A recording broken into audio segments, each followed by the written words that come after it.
setup parce qu'on a avec nous nul autre que Pauline Larouche. Oui, ça prend un chic.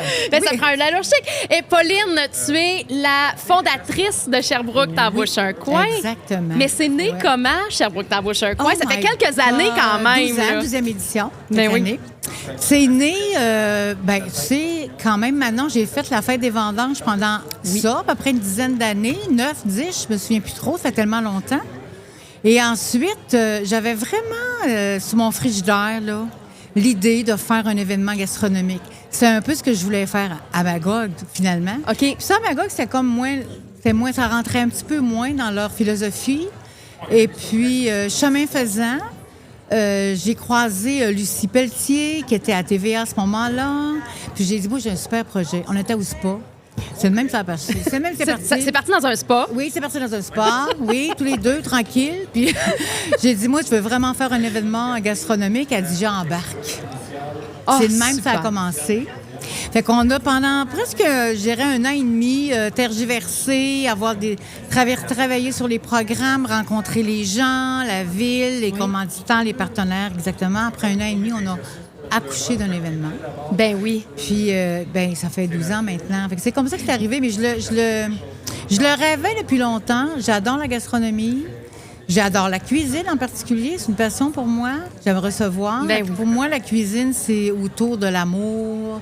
C'est autour de l'amitié beaucoup. Mais puis on le ressent. Je m'en sauve tout le temps, moi, avec un bon verre de vin puis un bon souper. Mais tu as su inculquer cette ambiance-là ici parce que c'est ce qu'on ressent, puis la camaraderie entre les différents exposants. Oui. Est-ce que, entre la première édition puis l'édition de maintenant, il y a eu des changements quand même importants? Il y a eu une évolution. Il y a eu une évolution énorme, là. Je dirais que cette année, ici, c'est vraiment ce que j'avais sur mon frigidaire il y a 12 ans. T'es arrivé finalement à ton rêve. Oui, c'est ça. Il y avait un événement qui était ASF, c'était en Californie, en fait, tu sais, à San Francisco. Oui. Un événement qui s'appelait SF Chef, qui était exactement ça. Tous les chefs, pendant une semaine, en fait, tu t'achètes des billets, tu dégustes les affaires. T'es allé? Tu découvres, oui, c'est ça, tu découvres les affaires. Fait que ça, c'est vraiment ce que j'avais sur mon frigidaire. Fait qu'à chaque année, j'ouvrais, puis je regardais leur programmation. Tu sais, il faut s'inspirer. Ben oui. Parce qu'il se passe plein d'affaires intéressantes partout sur la planète. Fait que moi, quand je voyage, j'aime ça que ce soit l'univers de la gastronomie, de la cuisine et de la culture culinaire fait partie de ça. Et donc, c'est sûr que oui, cet événement-là, il a beaucoup, beaucoup évolué, là. C'est quoi tes plus gros apprentissages? Oh my God! Dans cet événement-là? Oui. Je dirais tout le travail qu'on a en faire de rêver quelque chose, puis de le réaliser, tu sais. Parce que des fois, il faut tourner un peu plus à gauche ou à droite, ou pas pantoute. Il faut que tu restes là. Savoir s'adapter, hein? Puis il y a la pandémie, il y a toutes sortes de raisons. Mais je dirais que la persévérance, comme dans n'importe quoi, je pense, là, nous amène toujours à bon port. En tout cas, moi, c'est vrai. Ben, puis je pense que les chefs pourraient en témoigner aussi parce que le métier de chef et d'agriculteur est signe de persévérance. La même chose. Oui. Tu sais, tellement de fois, j'aurais pu arrêter parce qu'il y a toutes sortes de raisons. Il n'y a plus de personnel, il y a moins de chefs qui peuvent, ils ont moins de sous, ça coûte quand même, c'est assez dispendieux, ou il y a moins de monde, ou il n'y a pas fait beau. Ou tellement de fois, j'aurais pu dire, mais non.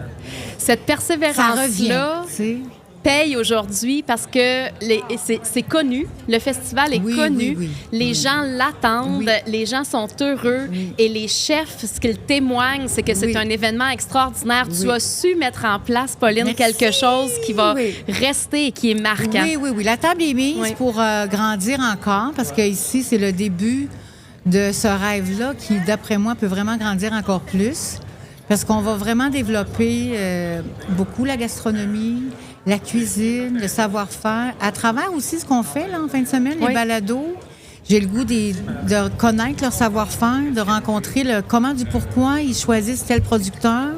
On a une richesse exceptionnelle. Ici, dans les cantons de l'Est, on a le goût de connaître un peu plus. Puis c'est ça qu'on va faire toute l'année avec toi, Manon. Tu m'inspires tellement. Mais écoute, c'est un privilège et c'est mutuel. Donc, tant mieux. Oui, as-tu le goût de nous laisser sur une petite note de peut-être un petit projet ou quelque chose pour une prochaine édition qui se trame dans ta tête, qui est encore sur ton frigidaire? Non, parce que celui-là, quand on arrive ici, là, je le regarde, c'est ça, puis je dis, bon, on est bien embriqué. On va pouvoir grandir. Après, là, on est un peu fatigué. Moi, c'est plus le temps de développer à ce moment-ci. C'est le temps de rencontrer les gens, puis tout ça. Puis je sais, par contre, qu'il y a beaucoup de développement que je pourrais faire, que nous pourrons faire. J'ai une équipe exceptionnelle. Effectivement. Je le répète encore, mais tu sais, je travaille avec des gens extraordinaires. Marie-Christine Dumas, Yannick Mondou, Manon, toi, tu fais partie de ça aussi. Stéphane Gosselin. Je veux les nommer parce que sans eux, ça peut pas marcher. Il n'y en a pas, c'est un travail d'équipe. C'est un travail d'équipe. Là, j'espère que j'ai pas oublié qu'il y a des gens très importants autour de moi, mais qui sont toujours disponibles. Puis ensemble, on développe et on continue. Puis c'est ça le beau de l'affaire. Merci, Pauline, d'avoir mis cet événement-là au monde et de mener ça et d'être la leader que tu es pour cet événement-là. C'est très inspirant. Merci beaucoup. Merci, Téphine. Bye. Bye. Ce balado est une présentation du ministère de l'Agriculture, des Pêcheries et de l'Alimentation du Québec.